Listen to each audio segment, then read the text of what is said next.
Di balik seorang perempuan hebat, mungkin ada cerita yang tidak terlihat, suka, duka yang dialami. Namun hari ini pemirsa, kita akan mendengarkan sebuah perjalanan dari seorang perempuan yang memilih untuk berdiri dalam mengarungi rintangan-rintangan yang ia hadapi selama ini demi masa depannya. Karena ketangguhan seorang perempuan bukan apa yang ia miliki, tapi bagaimana dia bisa bangkit. Dan untuk hari ini pemirsa, bersama dengan saya Ziva Zahrianis, kita akan membahas topik menarik terkait dengan judul Perempuan Tangguh Pejuang Kehidupan. Dan tentunya pemirsa, dalam Selaras Jiwa kali ini kita tentu menghadirkan narasumber yang nantinya akan berbagi kisah dengan kita. Dan tentunya kita akan mendengarkan juga bagaimana sisi dari psikologis dan mungkin langkah-langkah untuk bisa bangkit dari keterpurukan yang ada. Dan hari ini pemirsa, tentu kita sudah menghadirkan narasumber di studio TVRI Sumatera Utara. Dan hari ini kita akan bersama-sama ngobrol bareng dengan Kak Yasmin yang menjadi seorang ibu rumah tangga, pejuang kehidupan, seorang perempuan tangguh yang pastinya berjuang melawan rintangan yang ia hadapi namun tetap bangkit di atas kakinya sendiri. Dan langsung saja kita sapa, di sini hadir Kak Yasmin, apa kabar? Alhamdulillah baik, sehat alhamdulillah. Dan sangat senang sekali ya Kak Yasmin berkenan untuk bisa hadir di sini, dan tentunya kita ingin mendengarkan cerita dari Kak Yasmin sendiri seperti apa perjalanan yang Kak Yasmin hadapi sebagai seorang perempuan tangguh yang tentunya kita akan memetik dari perjalanan kisah yang Kak Yasmin miliki. Dan barangkali mungkin berkenan Kak Yasmin boleh diceritakan seperti apa nih perjalanan kehidupan yang ya Kak Yasmin alami dalam beberapa waktu ini. Apakah mungkin banyak cerita-cerita yang mungkin bisa Kak Yasmin ceritakan saja Kak Yasmin.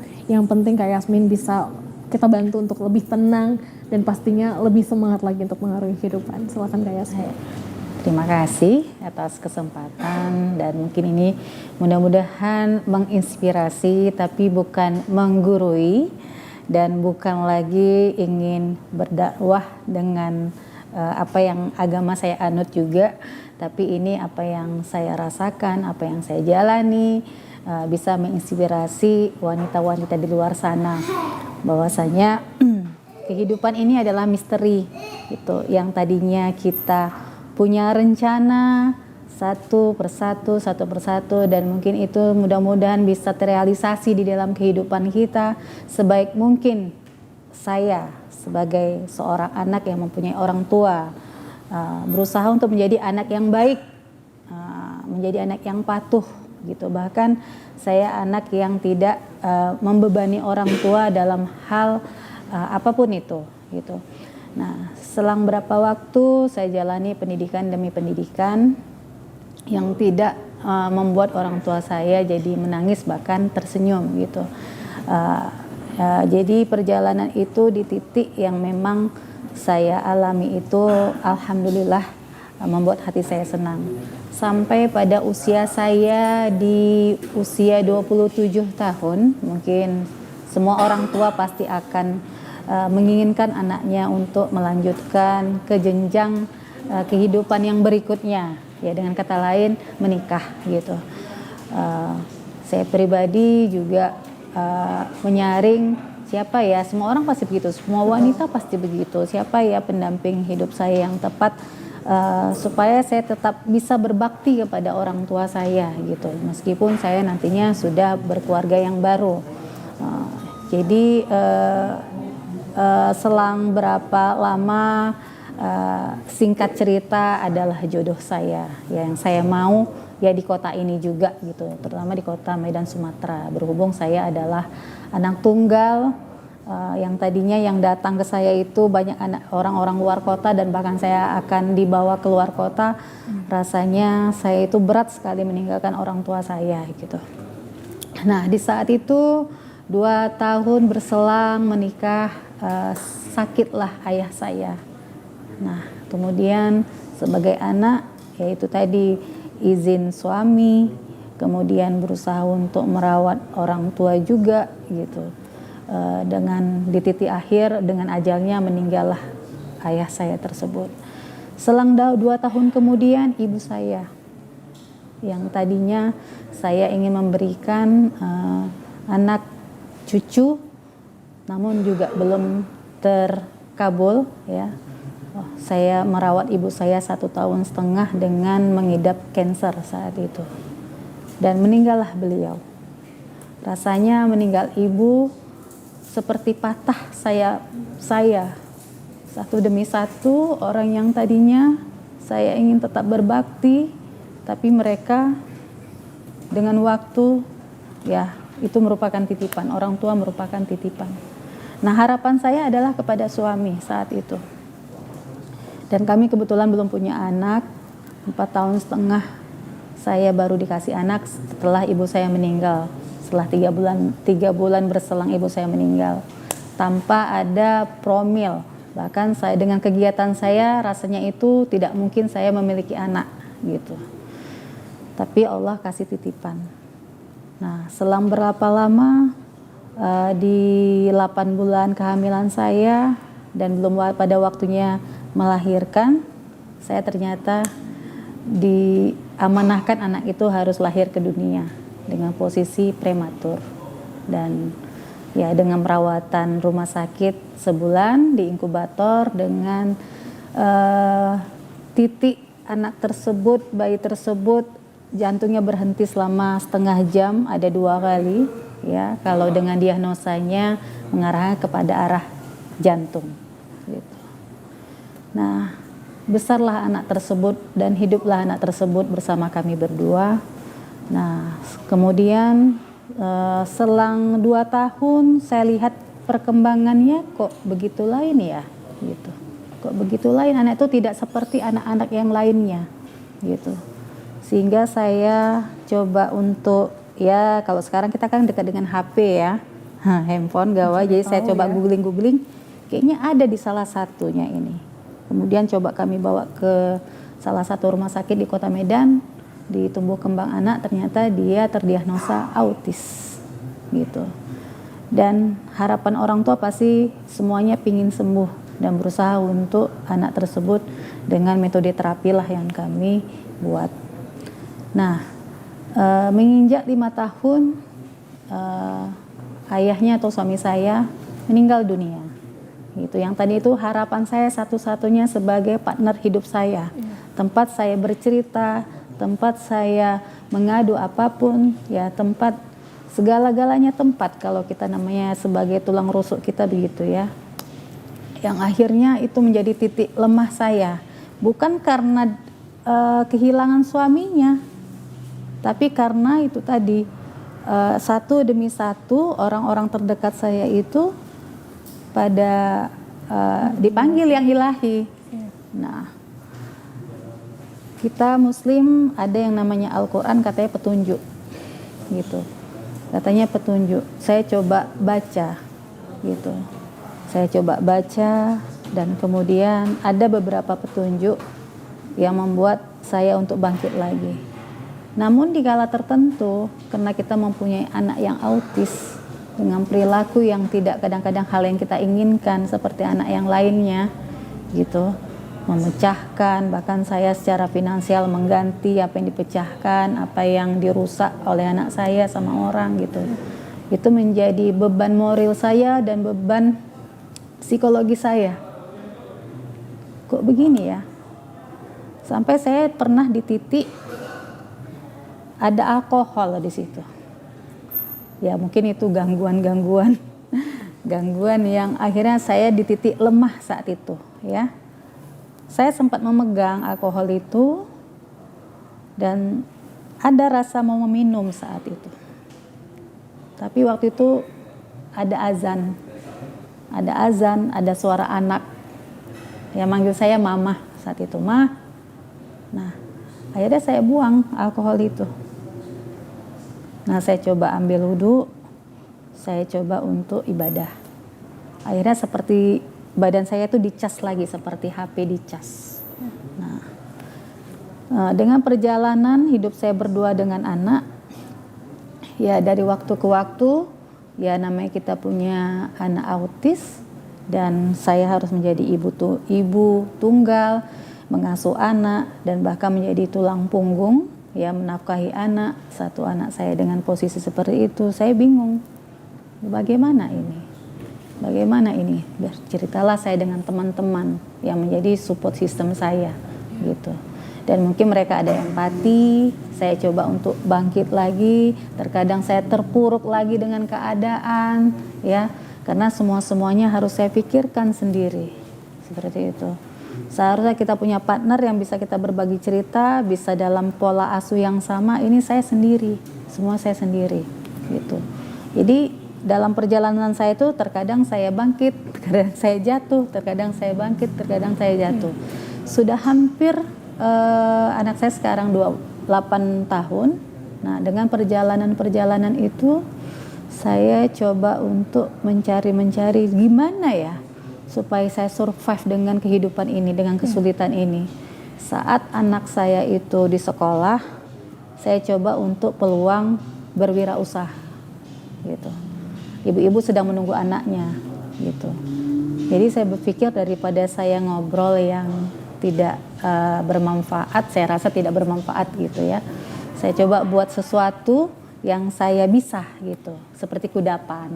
Ya, kudapan yang sambil menunggu anak, kadang-kadang ada yang mereka haus, ada yang lapar.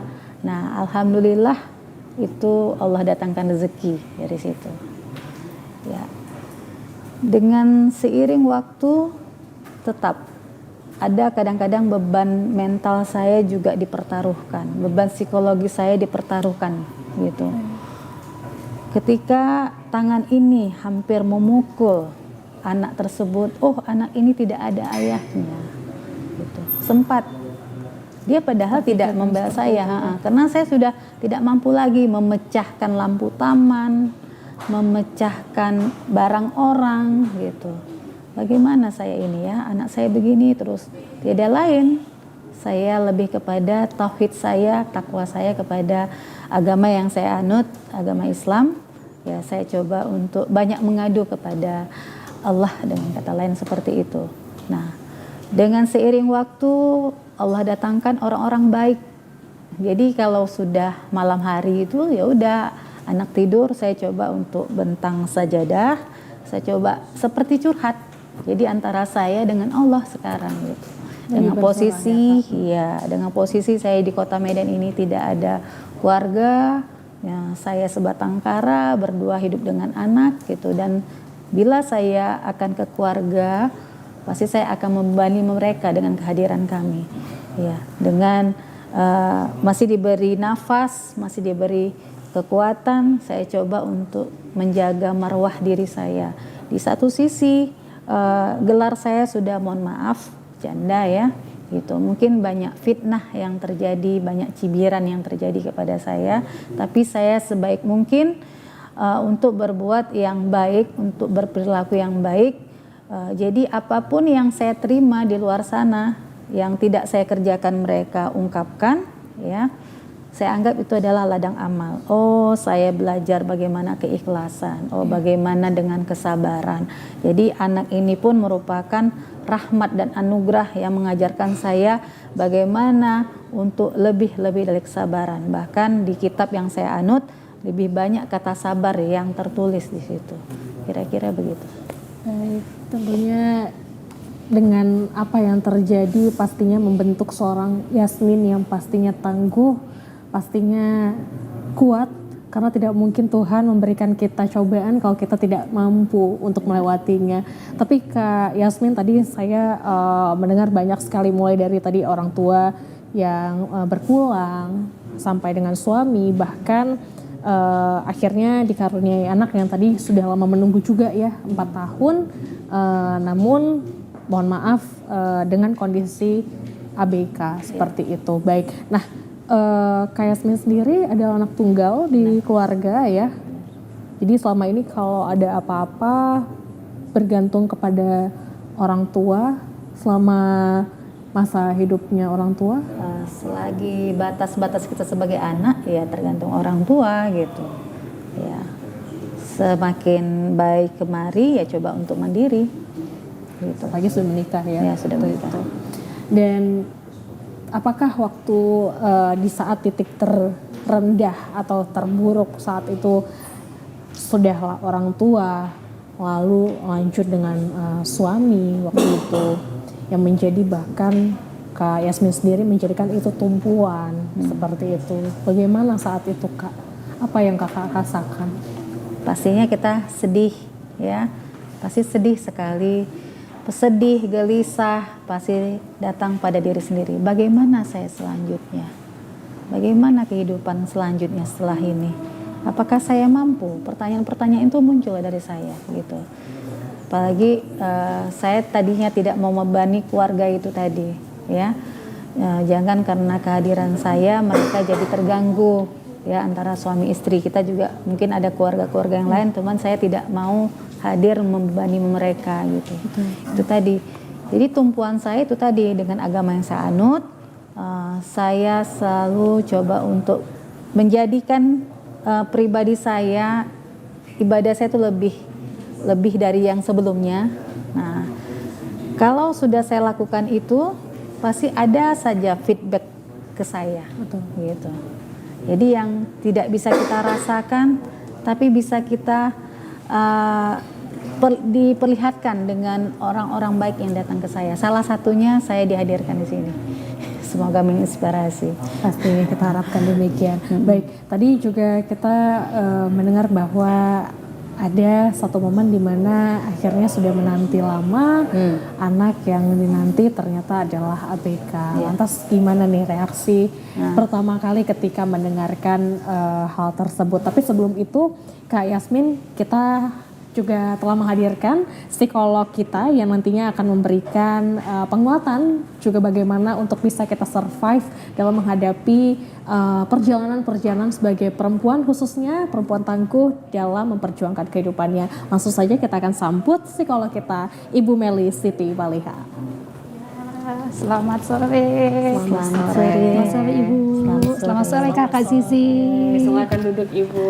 Ya, terima kasih. Apa kabar Ibu Meli? Baik, alhamdulillah. Pastinya, Kak Zizi gimana? Alhamdulillah baik juga pastinya Ibu Ya, sehat. Bu? sehat, harus sehat. Biar anak sehat juga. Betul sekali. Baik, luar biasa. Nah, tadi sebelum kita mempresent psikolog kita untuk hadir di sini, mungkin Ibu Meli sedikit kita ceritakan bahwa perjalanan hidup dari Kak Yasmin, di mana banyak sekali hal-hal yang terjadi dalam kehidupannya, mulai dari kehilangan orang tuanya, juga suaminya, lantas juga akhirnya ketika sudah menanti lama nih, sudah 4 tahun, akhirnya anak yang sudah dinanti-nanti ternyata adalah ABK. Tentu dalam mengarungi hal tersebut, seseorang itu pasti bisa mengalami trauma, depresi ketika dia tidak siap untuk menghadapi itu. Tapi dari sisi psikologisnya bagaimana tanggapan Ibu Meli sendiri? Ya, terima kasih Kak Zizi atas kesempatannya ya. Saya tadi di sudut sana sudah mendengar pemaparan dari Kakak Yasmin ya, Bu Yasmin, di mana ternyata hidupnya sangat berliku ya, mempunyai banyak cobaan dalam hidupnya yang mungkin tidak semua orang mampu menghadapinya. Tapi saya juga sudah mendengar pemaparannya bahwa ternyata itu bisa dilewati sama Ibu, dan kemudian Ibu bisa mengambil solusi yang tepat bagi masalah Ibu begitu ya. Nah, terkait dengan pertanyaannya Kakak Zizi, bagaimana menyikapi suatu masalah atau ujian kehidupan yang terjadi di diri kita, ya tentu yang pertama kita harus percaya diri. Seperti yang tadi Kakak Zizi sampaikan bahwa ujian, cobaan dari Tuhan pasti diberikan karena Ibu Yasmin mampu, begitu ya. Nah, itu tepat sekali Kak Zizi. Jadi memang kita harus punya kepercayaan diri yang tinggi akan hal itu. Bahwa Tuhan ini memberikan ujian seperti ini maksudnya apa? Selalu ada makna ya, ada hikmah. Nah, tapi mungkin hikmah itu belum kita bisa dapatkan saat ini, begitu ya. Mungkin kita dapatkannya nanti, tetapi yang harus kita lakukan adalah terus merasa yakin bahwa kita tidak sendirian. Jadi percaya diri itu adalah merasa bahwa kita mampu menjalaninya dan kita tidak sendirian di dunia ini, begitu ya. Nah, yang berikutnya adalah ke spiritual ya. Kita bisa mendekatkan diri kepada keyakinan kita, melakukan ritual-ritual di agama kita yang dimana tujuannya pasti membuat kita menjadi lebih tenang, lebih ikhlas, dan yang penting lebih sabar, begitu ya. Mungkin itu dulu dari segi psikologis. Kita bisa sambung lagi mungkin ya, silahkan. Ya, baik, terima kasih Bu Meli, dan tentunya apakah hal traumatis itu normal dalam psikolog, tapi nanti akan dijawab Bu Meli. Sesaat lagi kita akan kembali lagi di Selaras Jiwa.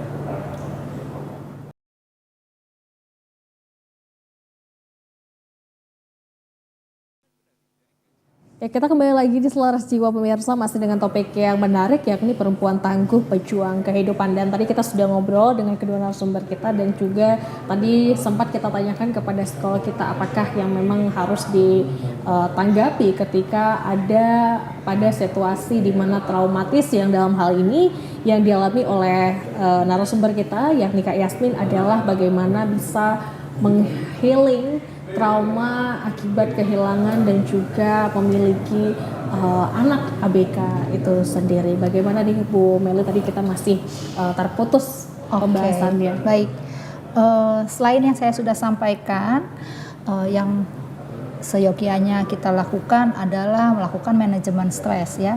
Karena ujian ini kan membuat tekanan tersendiri terhadap hidup kita. Jadi bagaimanapun kita harus mengatur supaya kita tetap sehat mental. Tentu ini bukan hal yang mudah, di tengah-tengah ujian kita tetap harus sehat mental. Tetapi seperti kita ketahui, yang namanya mengusahakan sehat mental tidak selalu kondisinya dalam keadaan happy atau bahagia. Jadi dalam keadaan apapun, walaupun tidak bahagia, sedang dalam kondisi tidak bahagia, kita tetap harus mengusahakan tetap sehat mental. Makanya manajemen stres itu menjadi penting ya. Jadi kita harus bisa membuat prioritas, mana yang penting, mana yang tidak penting, mana yang mendesak, mana yang tidak mendesak ya, di tengah banyaknya aktivitas yang kita lakukan sehari-hari gitu. Nah, setelah manajemen stres kita coba, lalu juga kita bisa lakukan meminta bantuan atau istilahnya support system ya. Kita miliki support system, social support system, family juga ya, bisa menjadi support system bagi kita, sehingga kita tidak merasa bahwa I'm alone begitu atau I'm lonely gitu ya, di tengah galaunya kehidupan kita. Nah, meskipun mungkin Ibu Yasmin sebagai anak tunggal, tetapi mungkin Bu Yasmin punya teman, punya keluarga ya, dari pihak suami maupun dari pihak ibu yang kita mendekati kepada mereka bukan untuk berkeluh kesah, tetapi juga untuk sekedar merasa bahwa mereka ada di sisi kita ya. Itu menjadi hal yang menguatkan. Lalu support system, selain support system kita juga harus mencoba selalu realistis ya. Realistis dengan keadaan yang kita hadapi ya. Karena kita tidak bisa berandai-andai terus ya, memikirkan hal yang sudah lalu atau berkeluh kesah ya. Itu juga membuat kita akhirnya jadi makin merasa depresi ya. Nah, yang selanjutnya bisa kita lakukan adalah juga fokus pada tujuan ya. Bu Yasmin mempunyai anak ABK dengan keadaan sekarang yang sebatang kara, pasti ada solusi. Fokus sama solusinya aja ya. Misalnya untuk dari segi pendidikan anak, apa yang harus dilakukan? Selain terapi, mungkin ada sekolah khusus ya, dan hal-hal lain yang kita akan berikan untuk menunjang kemandiriannya anak Bu Yasmin di masa depan ya. Lalu dari segi dirinya Bu Yasmin sendiri, mungkin ada yang bisa Bu Yasmin kerjakan ya, misalnya ada profesi tertentu yang bisa kita gelutin, lalu fokus pada profesi tersebut, karena saya yakin kalau kita tekun akan kemampuan kita, kompetensi kita pasti akan ada hasilnya. Dan percayalah bahwa ketika kita percaya diri akan semua kemampuan kita, itulah akan jadi sumber kebahagiaan kita, gitu ya. Jadi ada istilah indah pada waktunya, itu memang betul ya. Cuma mungkin kita belum tahu gitu ya, kenapa Tuhan titipkan hal-hal ini terhadap kita gitu ya. Nah, sejalan dengan waktu pasti kita akan menemukan hal itu.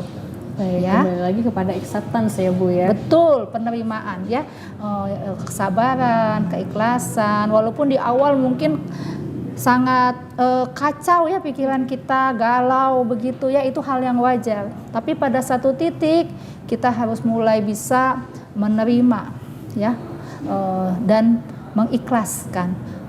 Kata-kata saya ini terucap itu sangat mudah, tapi prakteknya tentu Betul. sangat sulit, apalagi bagi orang yang memang sedang mengalaminya ya. Tapi selalu di benak kita, mindset kita selalu ada kalimat-kalimat yang menguatkan ya. Badai pasti berlalu. Betul. Ya, semuanya diberikan pasti karena kita mampu dan seterusnya ya. Baik, terima kasih Bu Meli, dan kita kembali lagi kepada Kak Yasmin nih. Kak Yasmin tentunya pada awal ketika anak tersebut lahir, pastinya dengan apa yang terjadi saat ini ada reaksi-reaksi tertentu yang muncul pada saat itu. Tapi bagaimana Kak Yasmin sendiri untuk menjalani kembali tadi kepada acceptance, keikhlasan yang akhirnya mau tidak mau, suka atau tidak suka harus dilalui, seperti apa Kak Yasmin? Yang pertama balik lagi kepada fondasi kita, kepada iman gitu. Jadi apa yang diberikan semua ini titipan, termasuk yang hilang dari saya. Gitu. Ini kalau mau cerita mau nangis takutnya Nggak apa-apa. nggak bisa lagi tersampaikan yang pada yang lainnya. Jadi jadi ada di benak saya, kenapa harus saya? Kenapa harus saya seperti itu? Kenapa bukan yang lainnya? Kenapa harus saya gitu? Padahal saya sudah untuk menjadi hambamu yang baik, yang bagaimana saya sebagai anak sudah menjadi anak yang benar-benar berbakti. Tapi kenapa yang begitu? Ibaratnya seharusnya dikasih azab kalau kita durhaka.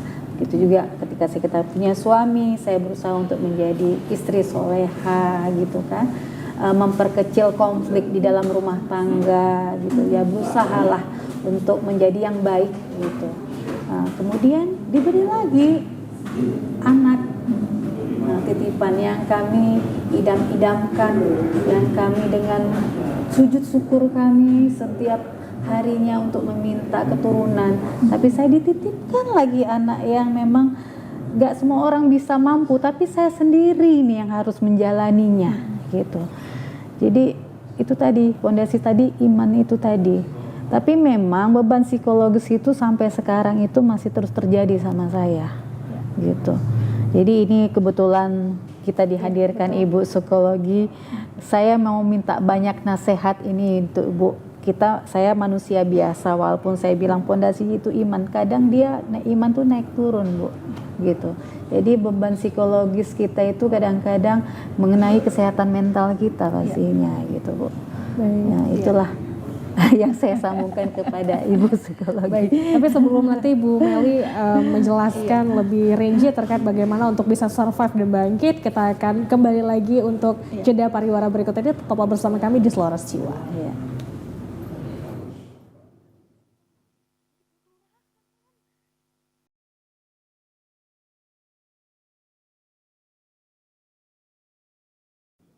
Ya, kembali lagi pemirsa, masih di Selaras Jiwa membahas terkait dengan topik menarik perempuan tangguh pejuang kehidupan. Dan tadi kita sudah ngobrol dengan kedua narasumber kita dan tadi sempat terputus pembahasan kita terkait Kak Yasmin meminta nasihat untuk bisa dikuatkan nih Bu, Ibu psikolog kita Bu Meli. Bagaimana nih Bu Meli, apa yang bisa menjadi nasihat kepada dalam hal ini Kak Yasmin yang menjadi representasi dari perempuan-perempuan tangguh di luar sana yang mungkin juga menonton hari ini.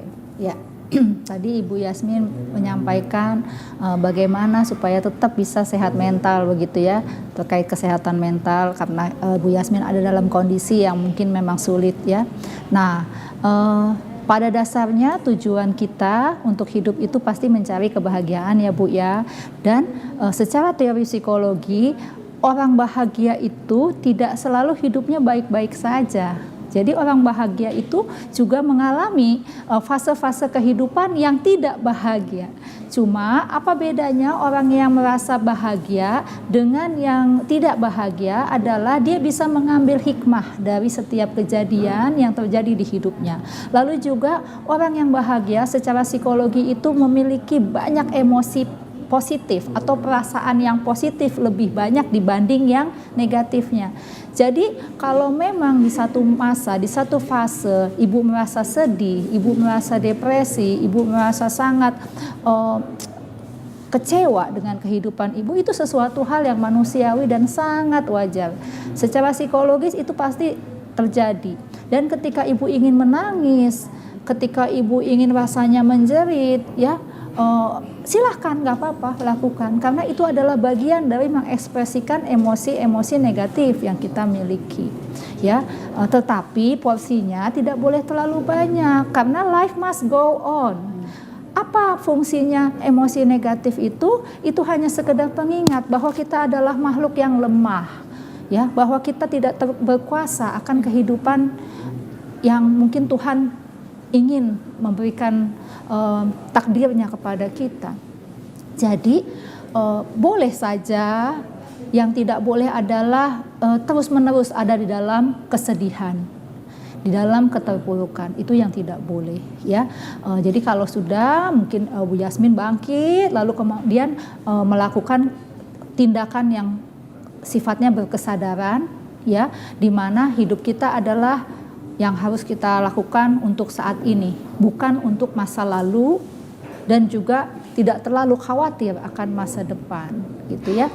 Nah, definisi bahagia juga selain emosi negatif kita lebih sedikit daripada yang positif, ya. Jadi kembangkan pola pikir yang positif lebih banyak, tapi kita juga selanjutnya harus merasa kita memiliki kebersyukuran akan apa yang sudah kita miliki saat ini, bukan untuk adu nasib, ya, dengan orang lain atau memvalidasi nasib kita kepada orang lain, bukan seperti itu, tapi untuk kita bisa merasakan bahwa memang yang kita alami ini adalah sesuatu yang pasti kita mampu, gitu. Baik. Nah, Kak Yasmin sendiri apakah pernah dalam posisi di mana kehilangan kepercayaan diri, baik itu sebagai seorang pribadi, seorang ibu, bahkan seorang anak? Bagaimana Kak Yasmin? Pasti pernah, karena kita mungkin diawali dengan sebelum ini terjadi kesempurnaan, ya, bukan dari sosial, bahkan dari keluarga sendiri, gitu. Nah, namun saya coba untuk itu tadi menyaring teman-teman yang bisa menjaga kesehatan mental saya, selalu mengatakan pada saya, upgrade diri. Apa yang bisa kamu punya dengan skill kamu, gitu. Jangan peduli omongan orang lain selagi kamu di jalan yang lurus, katanya gitu. Mengingat tadi saya yang di titik terendah, hampir saya seperti orang depresi. Nampak saya ada alkohol, saya mau minum. Tapi nanti kalau sudah saya minum, kalau saya mati, Betul. kalau saya menambah lagi masalah, terutama kepada anak saya yang lagi membutuhkan ibunya, dunia bagi anak, bagaimana nasib dia? Begitu. Yang tadinya itu alarm saya azan dan panggilan mama, gitu.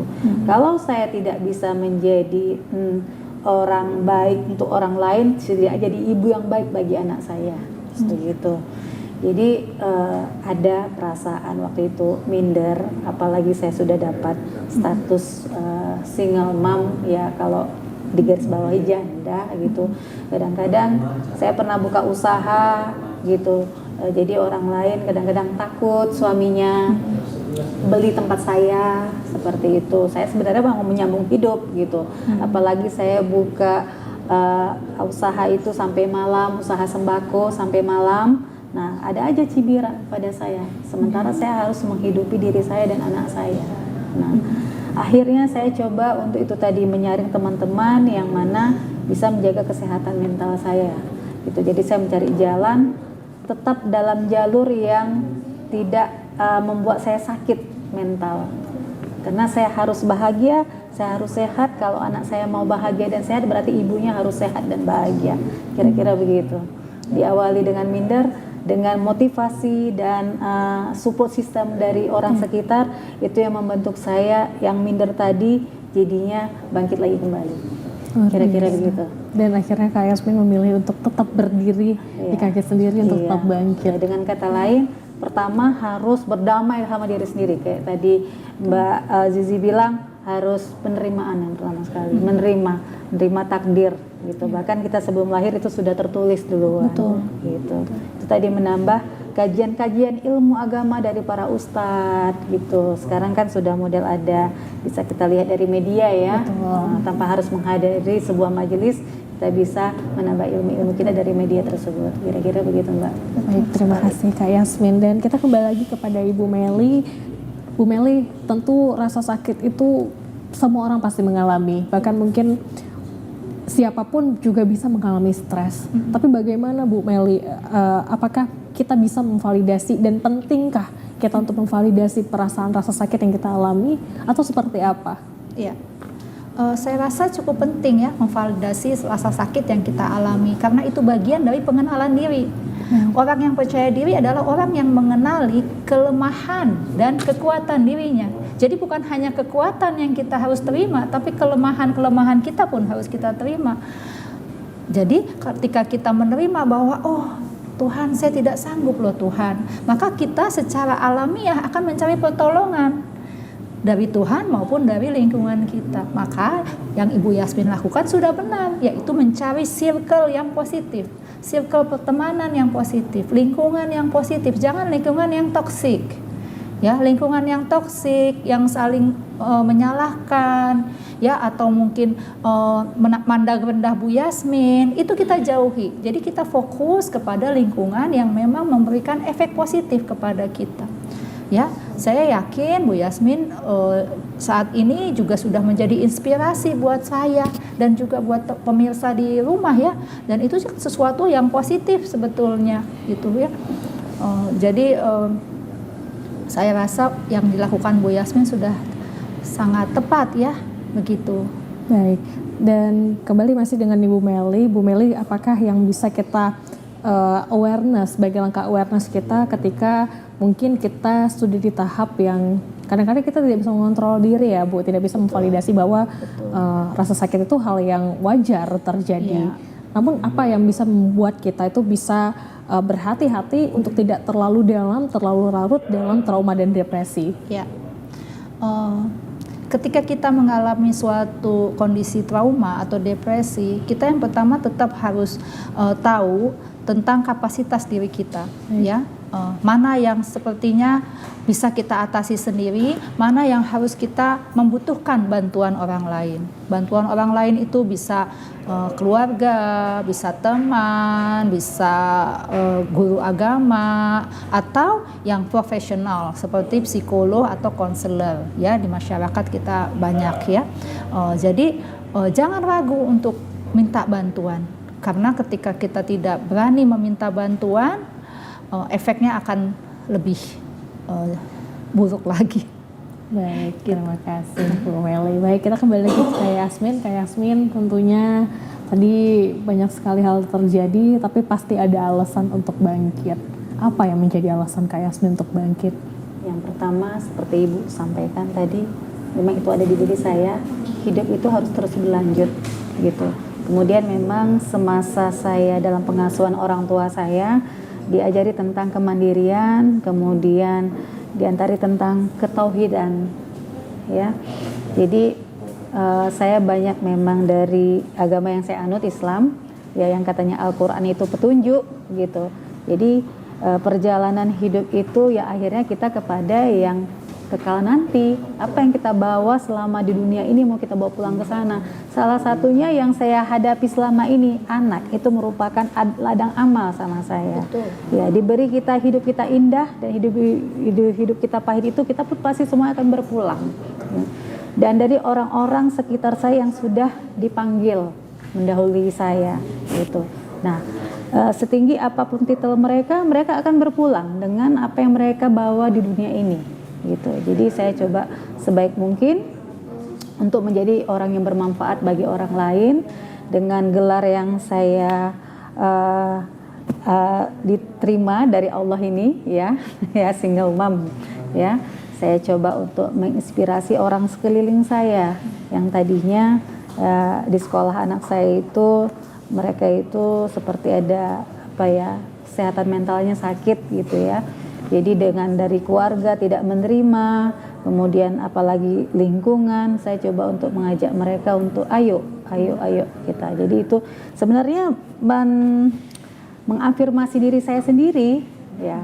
Yang positif ini kepada mereka gitu, mengajak mereka bangkit, sebenarnya membangkitkan diri saya sendiri, menolong orang lain sebenarnya menolong diri saya sendiri, memberikan kebaikan sama orang lain sebenarnya itu kebaikan diri sendiri. Sama kalau kita menzolimi orang lain pun kita juga menzolimi diri kita sendiri, kira-kira begitu.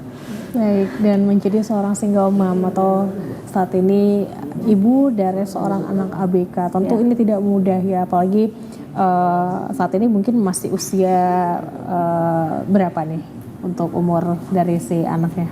8 tahun. 8 tahun, artinya masih perlu banyak sekali pendampingan. Ya, benar. Tapi juga ternyata Kak Yasmin juga masih aktif bekerja. Ya. Lantas bagaimana nih untuk bisa memberikan kebutuhan, baik itu kebutuhan finansial maupun kebutuhan fisik dan mental yang harus ia terima? Ya, tadi baik lagi hidup itu harus selaras ya antara kita mau bekerja untuk dunia dan dibarengi dengan doa. Nah, tadi saya bilang dengan ketauhidan, saya minta kepada Yang Maha Kuasa tentang rezeki saya, tentang perjalanan saya. Itu tadi yang saya rasakan, saya ini orang-orang good people, orang-orang baik datang ke saya. Seperti itu. Ya, dan itu juga memberikan bantuan rezeki bagi diri saya dan anak saya. Yang penting kita mau berusaha gitu. Ya, berusaha tanpa berdoa juga kita sombong. Ya, kita berusaha aja tanpa mengingat yang memberikan rezeki sama kita. Kira-kira begitu Mbak Yasmin. Baik, terima kasih. Ya. Baik, kita kembali lagi ke Ibu Meli. Ibu Meli dalam perjalanan ini pasti ada cara-cara sederhana yang barangkali mungkin ibu-ibu di luar sana juga mengalami berbagai permasalahan yang mungkin dalam hal ini Kak Yasmin sebagai contoh di mana dengan perjalanan hidupnya. Lantas apa yang bisa kita ambil atau apa yang bisa kita lakukan, cara-cara sederhana untuk bisa tetap walaupun mungkin ya seperti saat ini mungkin support sistemnya yang menjadi harapan biasanya kan adalah lingkungan keluarga. Namun sayangnya Kak Yasmin sebagai contoh bahwa ya kehilangan itu. Lantas bagaimana Bu Meli? Sebenarnya yang sudah dilakukan Bu Yasmin adalah satu contoh real ya, nyata bahwa ujian kehidupan ternyata bisa dihadapi. Ya, sampai saat ini berdiri tetap tegak, anak tetap terurus dengan baik. Ternyata bantuan begitu juga ada yang banyak datang ke kehidupannya Bu Yasmin, itu sesuatu hal yang luar biasa ya. Nah, yang saya lihat dari Bu Yasmin yang mungkin juga bisa sebagai tips bagi pemirsa adalah Bu Yasmin memiliki kemampuan adaptasi yang sangat baik ya. Jadi kemampuan adaptasi, fleksibilitas kita dalam melihat suatu masalah itu sangat dibutuhkan untuk kita menjadi orang yang tangguh ya. Lalu kemampuan untuk punya daya apung ya, daya mengambil solusi dengan jangka pendek gitu ya, kan nggak selalu solusi itu jangka panjang ya. Yang jangka pendek apa yang saya bisa lakukan? Misalnya tadi, wah saya bisnis ya, buka toko atau apa, itu kan suatu kemampuan adaptasi dan ketahanan yang dimiliki oleh Bu Yasmin. Jadi kemampuan yang lainnya juga yang harus kita miliki adalah akuntabilitas. Jadi jangan sampai kita sebagai orang yang memang sedang dalam cobaan kehidupan, tapi tidak bisa dipercaya oleh orang lain. Ya, integritas kita juga tetap kita harus jaga. Jadi orang yang akan mendekati kita juga nanti akan jadi orang yang baik, karena kita juga orang yang baik yang bisa dipercaya. Misalnya ketika Bu Yasmin berbisnis, Bu Yasmin melakukan bisnisnya dengan baik, bekerja di satu institusi juga melakukan tugasnya dengan baik, tidak menjadikan nasibnya ini sebagai bulan-bulanan di kehidupannya, begitu ya, sehingga orang lain pun akan percaya kepada kemampuannya Bu Yasmin, ya. Jadi akuntabilitas itu penting, ya. Baik. Dan barangkali ini di sini kita juga pastinya ingin mendengarkan juga ya, dalam perjalanan mungkin saat ini kita masih menerka-nerka apa sebenarnya rencana Tuhan terhadap kita. Benar ya, Bu Meli dan juga Kak Yasmin ya. Tapi tentunya dalam hal ini Kak Yasmin sendiri pasti sudah memiliki hal-hal di mana penguatan yang tadi Bu Meli sampaikan bahwa kemampuan adaptasi Kak Yasmin sendiri sudah kuat. Artinya Kak Yasmin sendiri sudah bisa menerka apa yang menjadi sebuah barangkali sebuah arti menjadi seorang ibu saat ini. Ya, saya mencoba untuk jadi versi terbaik ya dengan cara menjaga kesehatan secara fisik, secara mental. Ya, ibu bahagia pasti anak akan bahagia. Nah, dan kemudian ya, mencoba untuk berpikir positif atau bahasa husnuzon kepada apa yang menjadi ketetapan Tuhan. Dan kemudian itu tadi yang Mbak Zizi bilang, penerimaan dulu, menerima dulu apa yang sudah diberikan kepada kita. Semua sudah tercatat sebelum kita lahir, itu dulu. Jadi ya perjalanan ini bukan, saya lihat hidup ini bukan pertandingan namun perjalanan. Jadi nggak usah protes, jalani saja prosesnya. Baik, luar biasa. Dan barangkali mungkin sebagai closing statement juga nih, masih dengan Kak Yasmin, silakan untuk berikan closing statement, barangkali pesan, harapan, dan juga penguatan kepada perempuan-perempuan tangguh di luar sana. Silakan Kak Yasmin, waktu untuk Anda. Ayo para wanita-wanita di sana, baik yang punya suami atau yang mungkin sudah dipanggil ilahi, ya, atau seperti saya, ya, single mom, baik itu bercerai mati atau bercerai hidup. Ya, yang pertama tetap jaga iman kita, pertahankan iman kita dalam menjalani hidup gitu. Yakinlah segala sesuatunya itu pasti ada hikmahnya. Namun kita dituntut untuk sabar dan ikhlas. Mudah untuk mengucapkan, sulit untuk menjalani, tapi yang seperti saya garis bawahi tadi, jangan protes tapi jalani saja prosesnya. Kemudian penerimaan terhadap berdamai sama diri sendiri, jangan mengeluh gitu. Pertama kemauan dulu dalam hidup ini. Komunikasi dan finansial itu sangat menentukan kita untuk menjaga mood kita pastinya gitu. Kemauan yang harus ditanamkan dalam diri untuk terus berusaha, ya. Tidak bisa dari pintu, dari jendela, bukan berarti maling ya Mbak. Betul. Gitu. Jadi skill apa yang bisa kita buat? Oh, saya nggak bisa masak, sekarang sudah ada media untuk mengajarkan kita. Betul. Gitu, supaya bisa menghasilkan sesuatu, supaya bisa untuk menghasilkan istilah sekarang cuan, ya. Dan kemudian berkumpullah dengan orang-orang soleh, berkumpullah dengan orang-orang baik. Saring teman-teman yang menjaga mental kita supaya lebih baik lagi. Itu yang bisa saya sampaikan. Baik, terima kasih Kak Yasmin, dan silakan Ibu psikolog kita untuk memberikan pesan closing statement kepada perempuan-perempuan tangguh di luar sana. Iya. Saya setuju sekali dengan yang diucapkan oleh Bu Yasmin, ya, sudah merangkum. Betul sekali memang apa yang disampaikan. Mungkin sebagai closing statement saya pernah membaca, ya, ibaratnya kita itu, perempuan itu sebagai tiang dalam suatu gedung, ya. Tiangnya itu tidak perlu terlalu cantik, ya, tapi dia harus kuat, harus tangguh, ya, dalam menopang gedung yang ada di atasnya. Jadi saya yakin Bu Yasmin sudah menjadi tiang bagi kehidupannya. Amin. Tiang bagi anak-anaknya. Amin. Demikian bahkan tiang bagi lingkungannya. Amin. Ya. Baik, terima kasih Bu Meli, terima kasih juga Kak Yasmin sudah mau berbagi cerita dan bahkan bisa menguatkan kita semua nih untuk bisa tetap tangguh dalam menjadi seorang perempuan yang menjalani kehidupan yang mungkin saat ini tidak berpihak pada kita.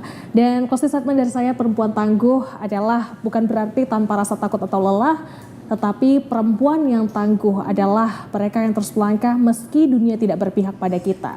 Semoga apa yang hari ini kita dengarkan menjadi sebuah refleksi, momen refleksi untuk kita bersama, di mana dalam setiap perjuangan ada harapan, di setiap luka ada kekuatan, dan teruslah menjadi pelita meski kadang kita merasa lelah. Saya Azifa Zahrianis pamit undur diri dari hadapan Anda pemirsa. Kami ucapkan sekali lagi terima kasih banyak atas perhatiannya. Mohon maaf bila mungkin ada kesalahan kata maupun perbuatan yang kami lakukan.